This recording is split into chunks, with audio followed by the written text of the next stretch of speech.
A silent reminder of a grateful nation welcomes all to the small Texas town of Keene. Its newest arrival, a mystery that may forever go unexplained. Laverne Hunter hasn't always lived here, and yet that's where his older brother Ed would find him, in a manner of speaking, nearly 70 years after they fought their way across Europe during World War II. If he only knew what was taking place here. The last time this 90-year-old man saw his 23-year-old brother, they were saying goodbye as Ed boarded a bus for Fort Jackson, South Carolina. Both of us felt we probably going to war right away. Maybe never see one another again. 1 year later, Laverne found himself on the beaches of Normandy while his big brother marched toward Rosignano, Italy. Ed and his fellow infantrymen from the 135th arrived at the Italian town on July 4th, 1944. The winds of war blew heavy on that day, as did mortar fire. Victory would be theirs, but it would come at a heavy price. Edmund Mazel Hunter was killed in action at the age of 24, posthumously awarded the Purple Heart, and buried in the Florence American Cemetery. He was a fine young man, I tell you what. Laverne would return home with only memories of his brother to hold on to. Until the strangest thing happened on a Euclid street, just a few short weeks ago. I always keep my eyes on the ground for some reason. I'm constantly picking up neat stuff.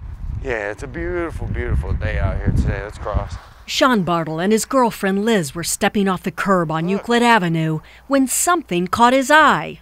There was no doubt about it, a Purple Heart medal. It had seen better days, and probably the underside of many a car. Sean immediately called his mother, Kit Nix, who's devoted her life to serving veterans. He asked her to find the man whose name was etched on the medal.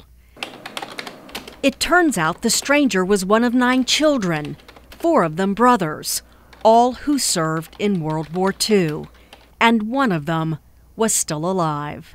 I think it'll be really awesome to give them something that was his and bring him closer. Shipping the Purple Heart to Edmund's only living relative wasn't an option for Kit and her son. They wanted a dignified delivery, something more worthy of the man who'd given his life in service to his country. And so, they called for action. Included in the package, a replica of Ed's Purple Heart, that his brother might know what the original once looked like.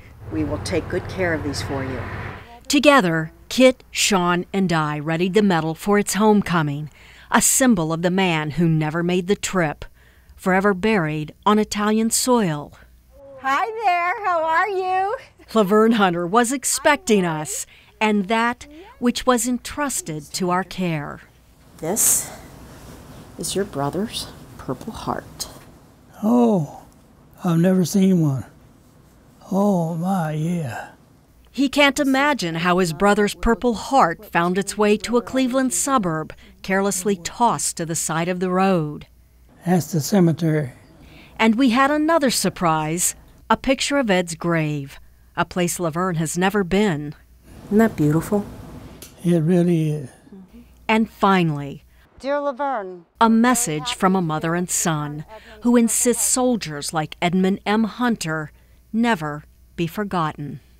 we will forever be grateful to you and all the others who sacrificed so much to keep our country safe and free. It's a great honor for me to even be affiliated with this situation and receive it now. Kind of feel like a piece of Ed has come home?